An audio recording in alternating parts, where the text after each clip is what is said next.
hear me? Okay.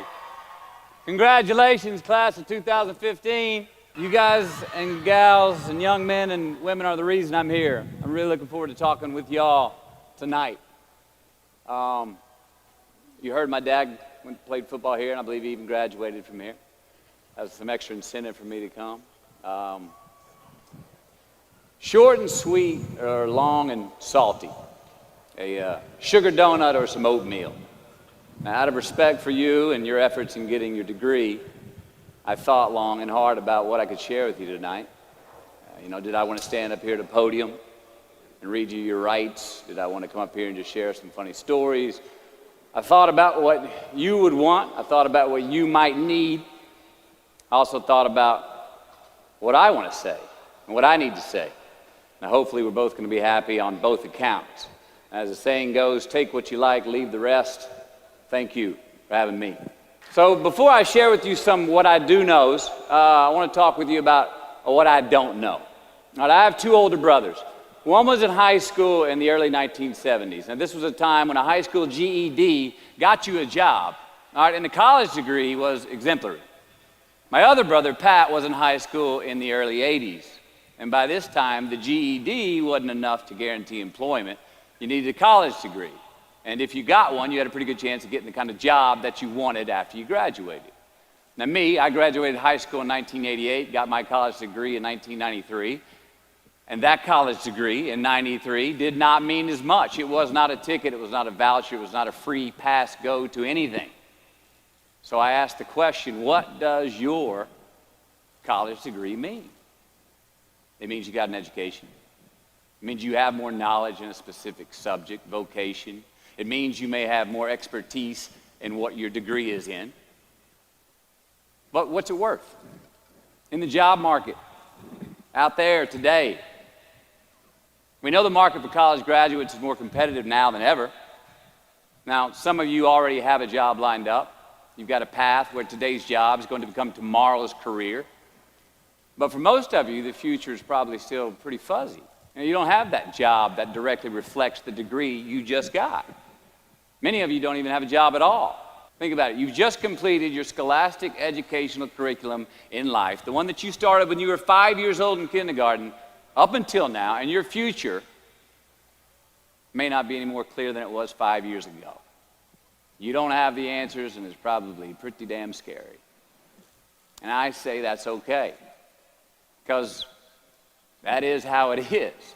This is the reality that many of you are facing. This is the world that we live in. And while I'm not here to discourage you or in any way belittle your accomplishments tonight, which I'd like to applaud that one more time. You graduated. All right? Now, I'm not here to be a downer on that. Let's get that straight. But I am here to talk brass tacks. I want to skip the flattery and the attaboys, because I do know this. The sooner that we become less impressed with our life, with our accomplishments, with our career, with whatever that prospect is in front of us, the sooner we become less impressed and more involved with that and these things, the sooner we get a whole lot better at doing them. So, I'm going to talk to you about some things that I've learned in my journey, most from experience, some of them I heard in passing, many of them I'm still practicing, but all of them I do believe are true. Now, they may be truths to me, but don't think that that makes them mine, because you cannot own a truth. So please think of these as signposts, approaches, paradigms that give some science to satisfaction.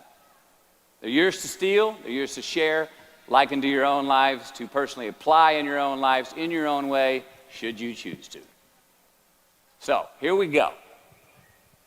Number one, and this should come up on the Jumbotron. Life's not easy. Is it up there? Life is not easy. It is not. Don't try to make it that way. Life's not fair. It never was. It isn't now, and it won't ever be. Do not fall into the trap, the entitlement trap, of feeling like you're a victim. You are not. Get over it and get on with it. And yes, most things are more rewarding when you break a sweat to get them. Fact. Number two, I love this one. Unbelievable is the stupidest word in the dictionary. Should never come out of our mouths. Think about it. To say, oh, wow, what an unbelievable play. It was an unbelievable book, an unbelievable film, an unbelievable act of courage. Really? It may be spectacular, it may be phenomenal, most excellent or outstanding, but unbelievable? Give others and yourself more credit. It just happened. You witnessed it. You just did it. Believe it. What about the other side of unbelievable? You know, that side when we humans underperform or act out of our best character. For instance, man flies a suicide jet into the World Trade Center. Millions die from diseases every day that we have cures for. Bob the Builder swears that he's going to have your house built by Thanksgiving, and you can't move in until Christmas the next year. Our best friends lie to us, and we lie to ourselves all the time. Unbelievable? I don't think so. Again, it just happens, and it happens every day. Nothing that we Homo sapien earthlings do is unbelievable. And if there's one thing you can depend on people being, it's people. So we shouldn't be surprised. We, us, are the trickiest mammals walking the planet. I'm not worried about the monkeys. I'm worried about you and me. So acknowledge the acts of greatness as real, and do not be naive about mankind's capacity for evil, nor be in denial of our own shortcomings. Happiness is an emotional response to an outcome. If I win, I will be happy. If I don't, I won't. It's an if-then, cause and effect, quid pro quo standard that we cannot sustain because we immediately raise it every time we attain it. You see, happiness demands a certain outcome. It is result reliant.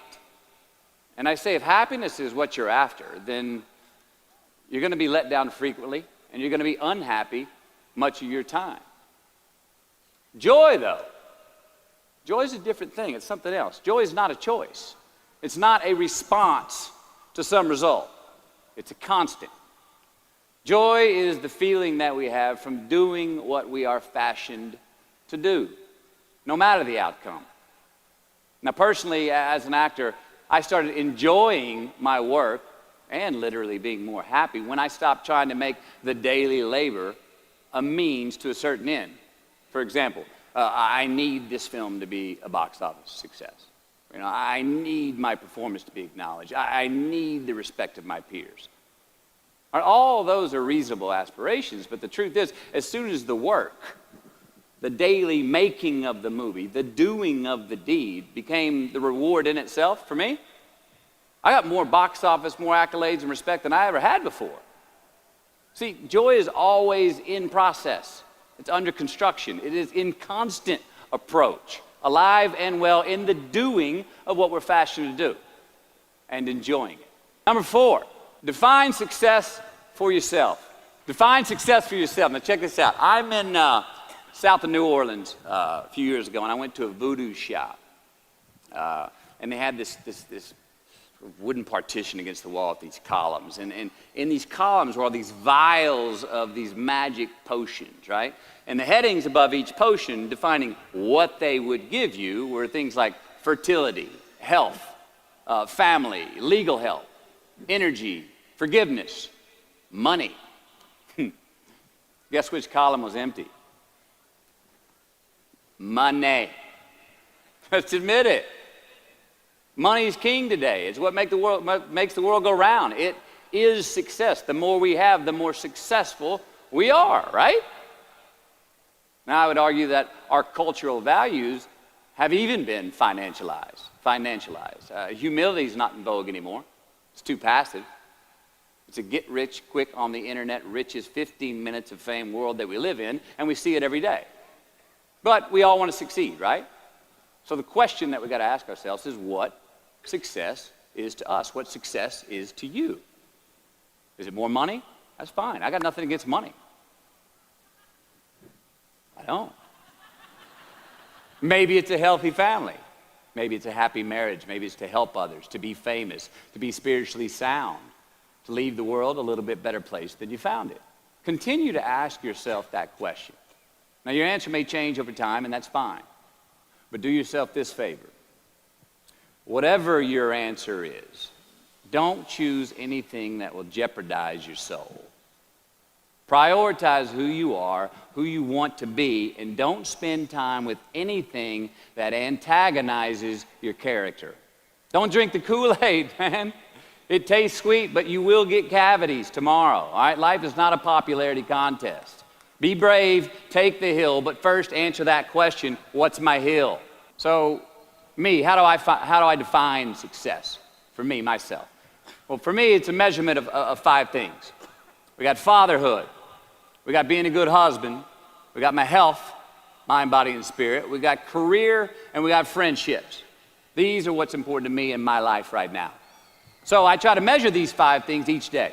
I check in with them. I like to see whether or not I'm in the debit section or the credit section with each one. Am I in the red or am I in the black? You follow? For instance, sometimes say my career's rolling. All right, it's way up here in the black, but I see how my relationship with my wife maybe could use a little bit more of my attention. I got to pick up the slack on being a better husband. Get that one out of the red. Or say my spiritual health could use some maintenance. It's down here, but hey, man, my friendships and my social life, they're in high gear, right? I got to recalibrate. Checks and balances. I got to go to church. Remember to say thank you more often, something.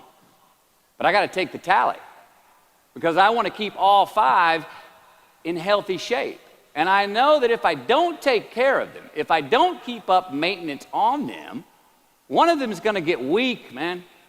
It's going to dip too deep into the debit section. It's going to go bankrupt. It's going to get sick, die even. So first, we have to define success for ourselves. And then we have to put in the work to maintain it. Take that daily tally. Tend our garden. Keep the things that are important to us in good shape. I mean, let's admit it. We've all got 2 wolves in us, a good one and a bad one. And they both want to eat. The best I can tell, we just got to feed that good one a little more than the other one. Here we go. Number 5. Process of elimination is the first step to our identity. AKA, where you are not is as important as where you are. All right, 1992, I got my first job as an actor. 3 lines, 3 days work in a film called Dazed and Confused. All right. All right, all right, all right. There we go. So this director of that film, Richard Linklater, he kept inviting me back to set each night, putting me in more scenes, which led to more lines, all of which I happily said yes to. I mean, I'm having a blast. People are telling me I'm good at what I'm doing, and they're writing me a check for $325 a day. I mean, hell yeah, give me more scenes. I love what I'm doing. Well, by the end of the shoot, by the end of the film, those 3 lines had turned into over 3 weeks' work, and it was mine. It was Wooderson's 1970 Chevelle that we went to go get Aerosmith tickets in, man. Yeah, it was badass. Well, a few years ago, I'm watching this film again, and I noticed 2 scenes that I really shouldn't have been in. In one of these scenes, my character Wooderson, I exit screen left to head somewhere, and then I re-enter the screen and to double check if any of the other characters wanted to go with me. Now, in rewatching the film, and you'll agree if you know Wooderson, Wooderson's not a guy who would ever say, later, and then come back to see if you were sure you didn't want to go. Now, when Wooderson leaves, Wooderson is gone. He does not stutter, step, flinch, rewind, ask twice, or solicit. You know what I'm talking about. Wooderson has better things to do, like liking those high school girls, man, because I get older and they stay the same age. My point is, I should not have been in that scene. Shouldn't have come back. Should have exited screen left and never come back. But back then, making my first film, getting invited back to the set, cashing that check and having a ball, I wanted more screen time. I wanted to be in the scene longer and more and come back into the scene, right? But I shouldn't have been there. Wooderson shouldn't have been there. It is just as important where we are not as it is where we are. Look, the first step that leads to our identity in life is usually not, I know who I am, I know who I am. That's not the first step. The first step's usually, I know who I am not. Process of elimination. Defining ourselves by what we are not is the first step that leads us to really knowing who we are. You know that group of friends that you hang out with that they really might not bring out the best in you? You know, they gossip too much, or they're kind of shady. They really aren't going to be there for you in a pinch. Or how about that bar that we keep going to that we always seem to have the worst hangover from? Or that computer screen, right? That computer screen that keeps giving us an excuse not to get out of the house and engage with the world and get some real human interaction. How about that food that we keep eating, the stuff that tastes so good going down, it makes us feel like crap the next week, when we feel lethargic and we keep putting on weight? Well, those people, those places, those things, stop giving them your time and energy. Just don't go there. I mean, put them down. And when you do this, when you do put them down, when you quit going there, and you quit giving them your time, you inadvertently find yourself spending more time and in more places that are healthy for you, that bring you more joy. Why? Because you just eliminated the who's, the where's, the what's, and the when's that were keeping you from your identity. Look, trust me, too many options, I promise you, too many options will make a tyrant of us all. All right, so get rid of the excess, the wasted time. Decrease your options. And if you do this, you will have accidentally, almost innocently, put in front of you what is important to you by process of elimination. Knowing who we are is hard. It's hard. So give yourself a break. Eliminate who you are not first, and you're going to find yourself where you need to be. Number 6, don't leave crumbs. And the beauty of delayed gratification. So what are crumbs? Well, the crumbs I'm talking about are the choices that we make that make us have to look over our shoulder in the future. You didn't pay that guy back the money that you owed him, and tonight you just saw him 3 rows behind you. You slept around on your spouse, and you just found out that tomorrow she and the lady you're having an affair with are going to be at the same PTA meeting. You drank too much last night. You're too hungover to drive your son to his 8 a.m. Saturday morning baseball practice. These are the crumbs. They come in the form of regret, guilt, and remorse. You leave crumbs today, they will cause you more stress tomorrow, and they disallow you from creating a customized future in which you do not have to look over your shoulder. So let's flip the script. Instead of creating outcomes that take from us, let's create more outcomes that pay us back, fill us up, keep your fire lit, turn you on for the most amount of time in your future. These are the choices I'm talking about, and this is the beauty of delayed gratification.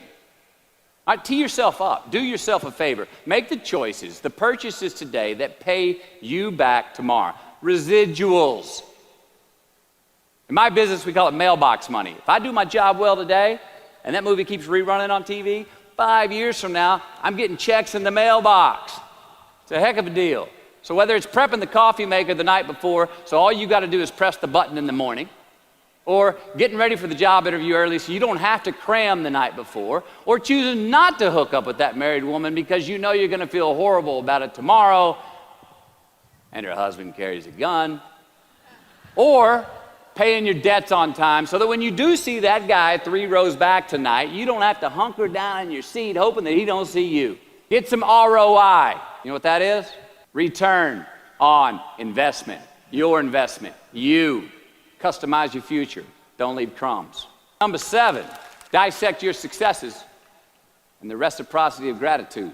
We so often focus on failure, don't we? We study failure, obsessed with failure. We dissect failure and our failures. Dissect them so much we end up intoxicated with them to the point of disillusion. I mean, when do we write in our diary? Usually when we're depressed. What do we gossip about? Other people's flaws and limitations. I mean, we can dissect ourselves into self-loathing if we're not careful. I find that most of the times our obsession with what is wrong just ends up breeding more wrong, more failure. Now, the easiest way to dissect success is through gratitude. Giving thanks for that which we do have, for what is working, appreciating the simple things we sometimes take for granted.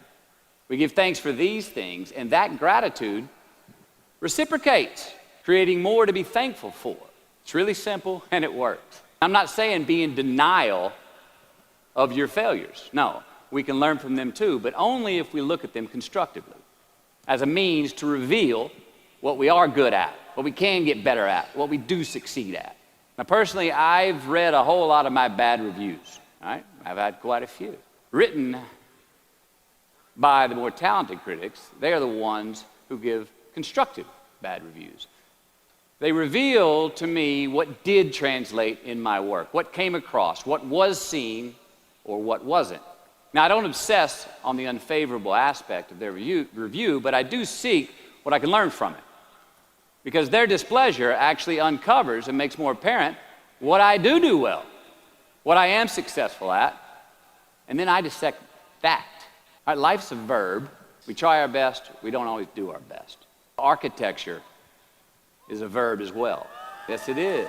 And since we are the architects of our own lives, let's study the habits, the practices, the routines that we have that lead to and feed our success, our joy, our honest pain, our laughter, our earned tears. Let's dissect that and give thanks for those things. And when we do that, guess what happens? We get better at them, and we have more to dissect. Number 8, make voluntary obligations. All right, mom and dad, since we were young, they teach us things as children. Teachers, mentors, the government, and on laws, they all give us guidelines for which to navigate this life. Rules to abide by in the name of accountability. I'm not talking about those obligations. I'm talking about the ones that we make with ourselves, with our God, with our own consciousness.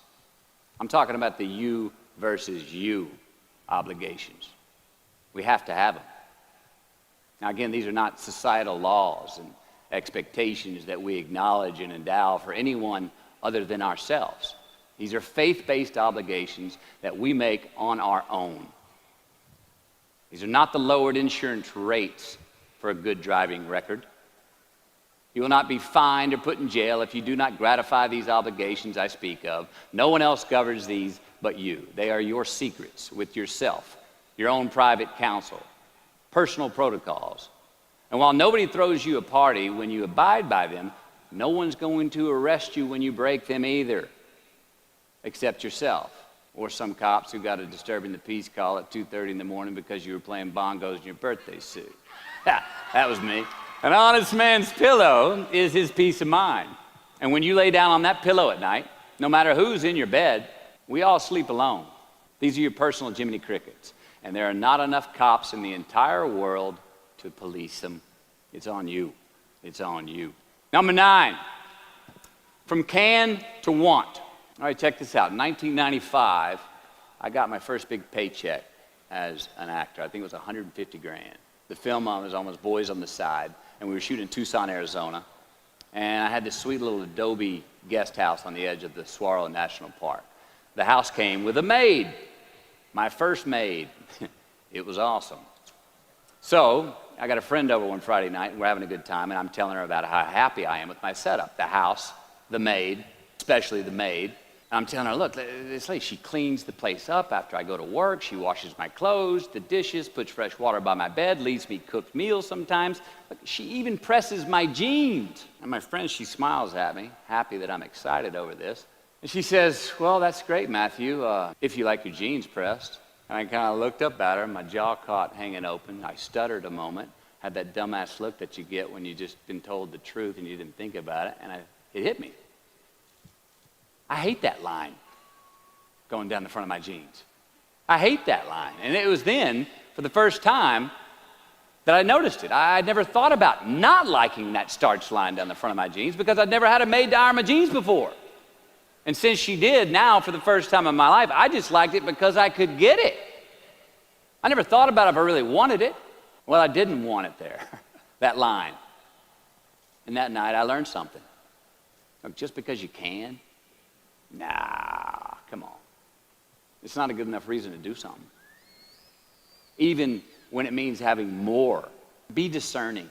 Choose it because you want it. Do it because you want to. Never had my jeans pressed again. I hate that line. Number 10, a roof is a man-made thing.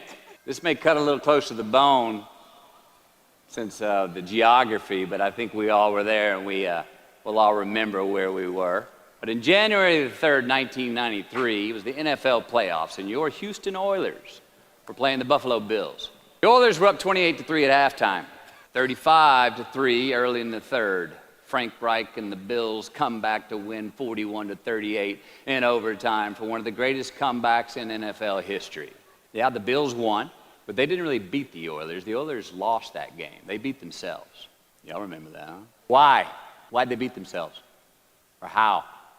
Was it because at halftime they put a ceiling, a roof, a limit on their belief in themselves, aka the prevent defense? Or maybe they started thinking about the next opponent in the playoffs at halftime. I mean, they were up. Then they came out and played on their heels, lost the mental edge the entire second half, and voila, they lost. In a mere 2 quarters, defensive coordinator Jim Eddy went from being called the defensive coordinator of the year and the man first in line to be a head coach next year to a man without a job in the NFL. You ever choked? Nobody has ever choked? I have. You know what I'm talking about, fumbling at the goal line, stuck your foot in your mouth once you got to the microphone, had a brain freeze on the exam that you were totally prepared for, forgot the punchline to a joke in front of 4,000 graduating students at the University of Houston commencement. Or maybe you've had that feeling of, oh my God, life just cannot get any better than this moment. And ask yourself, do I deserve this? Now what happens when we get that feeling? We tense up. We have this sort of outer body experience where we are literally seeing ourselves in the third person. And we realize that the moment just got bigger than us. And it's because we have created a fictitious ceiling, a roof, to our expectations of ourselves. A limit where we think it's all too good to be true. But it's not. And it's not our right to say or believe it is. We shouldn't create these restrictions on ourselves. A blue ribbon, a statue, a score, a great idea, the love of our life, a euphoric bliss. Who are we to think that we don't deserve or haven't earned these gifts when we get them? It's not our right. But if we stay in process, all right, within ourselves, in the joy of the doing, we will never choke at the finish line. Why? Because we aren't thinking of the finish line. Because we're not looking at the clock. We're not watching ourselves on the Jumbotron performing the very act that we're in the middle of. No, we're in process. The approach is the destination, and we are never finished. Bo Jackson, what did he do? He used to run over the goal line, through the end zone, and up the tunnel. The greatest snipers and marksmen in the world, they don't aim at the target. They aim on the other side of the target. We do our best when our destinations are beyond the measurement, when our reach continually exceeds our grasp, and when we have immortal finish lines. And when we do this, the race is never over. The journey has no port. The adventure never ends because we are always on the way. So do this, and let somebody else come up and tap you on the shoulder and say, hey, you scored. Let them run up and tap you on the shoulder and say, man, you won.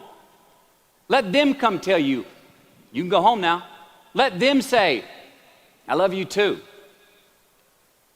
Let them say, thank you. Take the lid off the man-made roofs that we put above ourselves and always play like an underdog. Number 11, turn the page. The late and great University of Texas football coach Darrell Royal. If y'all remember him, he won a national championship in '69. He won a couple of national championships. Y'all know Darrell Royal? He was a friend of mine and a good friend of many people. Now, a lot of people looked up to this man. One of the people that looked up to him was a musician named Larry. Now, at this time in his life, Larry was in the prime of his country music career. He had #1 hits, and his life was rolling. And he had picked up a bad habit of snorting the white stuff somewhere along the line. And at one particular party, after a bathroom break, Larry went confidently up to his mentor, Darrell, and he started telling him a story. Coach Royal listened, as he always had. And when Larry finished his story and was about to walk away, Coach Royal put a gentle hand on his shoulder, and he very discreetly said, hey, Larry, you got something on your nose there, bud. Well, Larry immediately hurried to the bathroom mirror where he saw some of the white powder that he hadn't cleaned off his nose. He was ashamed. He was embarrassed. As much because he felt so disrespectful to Coach Royal, and as much because he'd obviously gotten too comfortable with the drug to even hide it as well as he should. Well, the next day, Larry went to Coach's house. He rang the doorbell. Coach answered, and he said, "Coach, I need to talk to you." Daryl said, "Sure, come on in." Larry confessed. He purged his sins to Coach. He told him how embarrassed he was and how he had lost his way in the midst of all this fame and fortune. And towards the end of an hour, Larry, who was in tears, he asked Coach, he said, "Coach, what do you think I should do?" And Coach, being a man of few words, just looked at him and calmly said, "Larry, I have never had any trouble turning the page in the book of my life." Larry got sober that day, and he's been sober for the last 40 years. You ever get in a rut? You know what I'm talking about? You get in a funk? Get stuck on the merry-go-round of a bad habit? I have. Look, we're going to make mistakes. You got to own them. Then you got to make amends. And then you got to move on. Guilt and regret kills many a man before their time. So turn the page. Get off the ride. You are the author of the book of your life. Turn that page. Number 12, give your obstacles credit. You know those no fear t-shirts that were out? I don't know. People used to wear them 10 years ago, no fear. Anybody remember those, or is it just me? I saw them everywhere. All right. I don't get them, and I never did. I mean, I try to scare myself at least once a day. I mean, I get butterflies every morning before I go to work. I was nervous before I got here to speak tonight. I think fear is a good thing. Now, why? Because it increases our need to overcome that fear. Say your obstacle is fear of rejection. You want to ask her out, or you want to ask him out, but you fear that he or she may say no. All right, you want to ask your boss for that promotion, but you're scared he's going to think you're overstepping your bounds. Well, instead of denying those fears, declare them. Say the fear out loud. Admit it. Give them the credit they deserve. Don't get all macho and act like they're no big deal. And don't get paralyzed by denying that they exist and therefore abandoning your need to overcome them. I mean, I'd even subscribe to the belief that we're all destined to have to do the thing that we fear the most anyway, at some point. So give your obstacles credit, and you will, 1, find the courage to overcome them, or you will, 2, see more clearly that they're not really worth prevailing over. So be brave, have courage, and when you do, you get stronger, you get more aware, you get more respectful of yourself and that which you fear. Number 13. So how do we know when we cross the truth? 13. Someone was asking, why did I pick 13? That's an unlucky number. Well, I don't know when 13 got the bad rap and became the mongrel of numerology. It's never done me wrong, 13. In fact, 13 has been a pretty lucky number for me, and I want to tell you how. I've always taken these 21-day trips by myself to far-off places where I usually don't know the language and nobody knows my name. They're adventures, one, but they're also a purge. They're a cleanse for me. They're like a 21-day fast from attention, from all the things I have in my well-appointed life. They're a check out so I can check in with me, see how I'm doing. Be forced to be my own and my only company, to have a look in my mirror. And we all know what can happen when we do that. Sometimes we do not like what we see.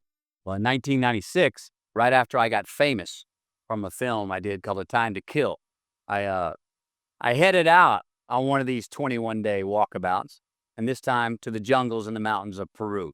The sudden fame that I just gotten was somewhat unbalancing. My face was everywhere. Everyone wanted a piece of me. People I'd never met were swearing that they loved me. Everywhere I went, there I was on a billboard, a magazine cover. It was just weird overall. You know, I was asking myself, what's the reality in this and what's the bullshit? Did I deserve all this?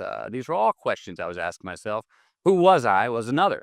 Now, there's always an initiation period with these trips, an amount of time that it takes for the place to initiate the traveler, the time it takes to disconnect from the world that we just left and become completely present in the one we are traveling in. Now, for me, that initiation period usually lasts about 13 days. 13 hellish days until I'm out of my own way. After that, the whole trip is really fun and smooth sailing. Well, it was the night of the 12th day of my 21-day trip. I'm settling into camp. I'd already hiked 80 miles to this point, and I had a 3-day trek ahead of me to Machu Picchu. And I was full on sick of myself, wrestling with the loss of my anonymity. I was guilt-ridden for sins of my past. I had a lot of regret. I was lonely, disgusted with my company, mine. And I was doing a pretty good job of mentally beating the shit out of myself.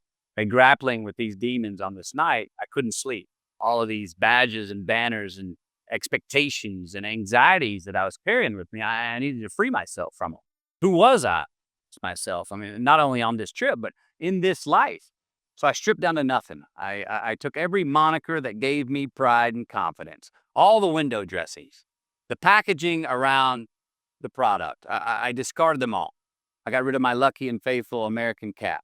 I stripped off all my talismans from adventures past. I even discarded my late father's gold ring with an M on it that he gave to me. And it was a meltdown of he and my mom's class rings and gold from my mom's teeth. I even got rid of that. I was naked, literally and figuratively. And I got sick. Soaked in sweat, I flew up and I left in my belly. Now, a few hours later, I awoke on this 13th morning to a rising sun, surprisingly fresh and energized. I dressed, made some tea, and I went for a morning, not toward destination Machu Picchu, but rather to nowhere in particular.